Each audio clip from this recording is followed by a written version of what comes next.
ఒకడి భార్యతో ఆనందం. ఈమెకి ఇంకొకటి భర్తతో ఆనందం.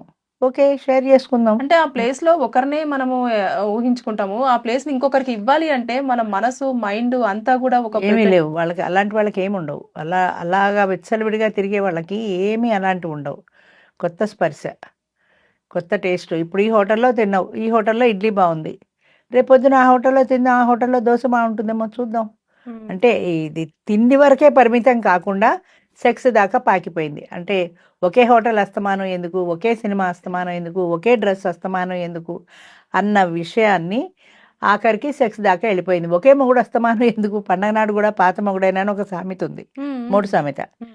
అంచేత ఎప్పుడూ ఒకడే మొగుడుతో ఎందుకు? ఒకతే ఆడదాంతో భార్యతో ఎందుకు? జస్ట్ ఫర్ చేంజ్ ఇంకొక ఆడదాంతో వెళ్ళి చూద్దాం.